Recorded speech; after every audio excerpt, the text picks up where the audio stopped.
This is about digital influence, interference, perhaps. Well, let's talk a little bit about a vulnerable cyber attack or a Canadian election that's vulnerable to cyber attack. With our next guest, he is a digital security expert. He's the CEO of a Vancouver-based company called GlobeX Data.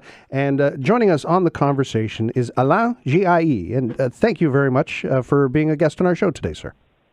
Thank you, Sheldon. Pleasure being with you. When we talk about the vulnerabilities and we talk about the possibility of our process being hacked, are you suggesting it would come via our own personal computers, or are we talking about the computers involved with government? Where exactly do you see the vulnerability? Well, the first vulnerability comes with our mobile devices because they are less sophisticated. They don't have fancy microchips because there's only a certain value of a mobile. And then from there it goes to the computer, and sometimes the vulnerability is also in the data center of the internet service provider or telecommunication provider. We know businesses have vulnerabilities in that they have data, they have information that they want private, and there are examples in Canadian media of companies that have someone infiltrate their system, lock it down, and then force them to pay a ransom. Are those the kinds of things we're talking about? Yes, so that is the most obvious one. That would be ransomware.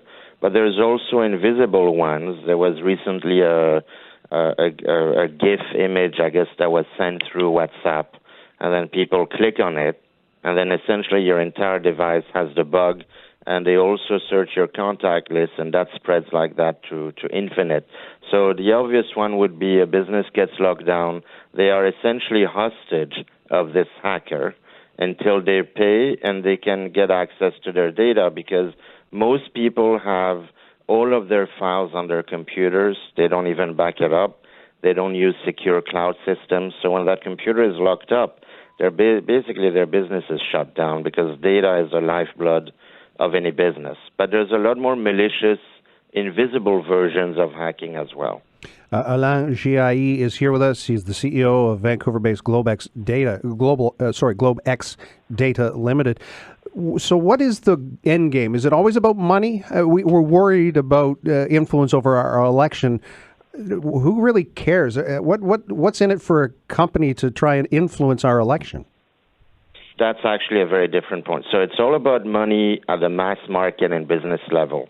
When you are talking about political influence, it's mostly within a country. I would say most likely another country that would try to disseminate fake news and robots on social media, because all the voters have social media. And it's at that point it becomes a game of influencing voters through social media. These are all automated systems. And imagine if Canada goes left or right or center, the politics and the economy of the country are going to be guided by the next prime minister, who may or may not be friendly to certain countries. So, there are some countries out there that want to influence the political landscape of Canada by basically helping or destroying the election of the next potential prime minister.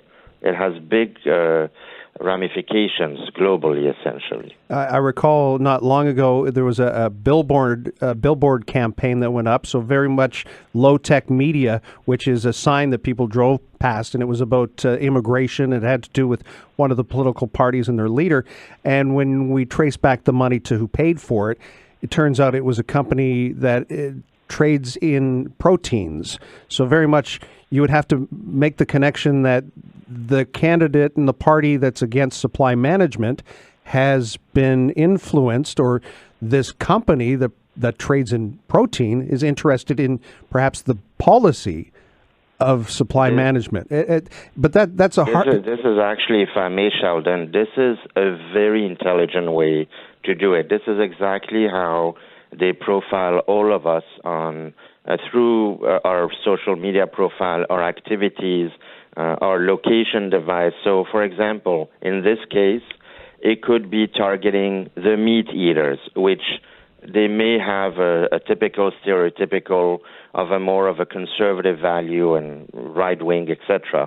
So the guy that goes hunting is a right-wing extremist that doesn't want immigration. Now they're going to go after whoever bought hunting gear in the last 2 years. It's as silly as that, and then they have the profile of these guys, and they say anybody that likes meat, I'm simplifying it, of course, may be more right-lean than a vegetarian that may be leaning to the left, more liberal, etc. This is a very typical example of what happening right now. Alain, GIE is here with us. As you may not be aware, we just had a special election, a by-election for a municipal council seat here in Halifax that was online only. The only votes that were allowed were electronic votes. We have a system in Canada where we're not there. We're not there yet. What about the integrity of the servers and the systems that are in place that hold all the data on us as electors? Well, unfortunately, I'm willing to bet anything that those servers are hosted by one of the three big cloud companies. It could be Amazon Web Service. You can have a Canadian company running the show, but then their servers are hosted through Amazon Web Service. So you have a security issue, you have privacy issues, there's a whole bunch of issues that happen. Most of these services are outsourced to third parties, so that's where the leaks happen. I should mention that I've had a few discussions with some people, and what is even worse, which we don't talk about, is the candidates themselves and their political party. What kind of email they use? How do they protect their device? Are they being hacked or not? And there's a complete lack of security in that whole spectrum. And when one approaches them, they say, we're busy with the elections, we'll look at it after the elections. And I should say, you want to have secure communications before the election or while you are running a campaign, because if you're communicating with your close circle and a hacker comes and knows all your conversation, well, that's not good, right? This is your business, your area of expertise, and I'm not sure if I ask you how concerned we should be, whether the answer I'm going to get is based on your in-depth knowledge of this topic, because I don't know how worried to be.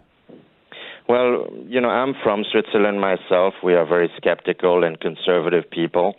In Canada, we have the luxury of a lot of freedom and political stability, so automatically people really don't pay attention to security and they feel very complacent.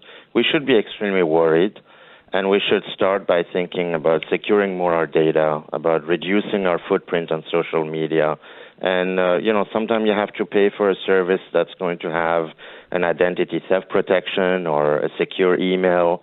Definitely, we should not use free Wi-Fi and those things. There's a complacency in Canada that is still there. And I think more and more with media and media like yours, awareness to the general public is going to be the big battle. So again, don't use free Wi-Fi. Ultimately, are we not just saying that if you're not paying for a service, you are the product? Absolutely. In fact, I'm glad you said that. You are the product. And you're a product that continually manufactures data. I said it on a TV station a month or two ago. Data is more valuable than oil now, and we keep producing data. So if you use a free service, in general, the value that you have on a monthly basis is over $500 to that free service provider every month, because every month you have activity and you change, and this creates new data. Well, it's frightening but reassuring all at the same time. Alain, GIE, thank you very much for adding your conversation to our show this afternoon. With pleasure. If I may add, so if somebody has any questions, they can go to our website, take a look at globexdatagroup.com. And if they have any questions, they can contact us. We'll be happy to answer them. Fabulous. Thank you so much, and enjoy the rest of your day. Bye-bye. Thank you, Sheldon. Alain GIE is, as mentioned, the security expert with the Vancouver-based GlobeX Data Limited.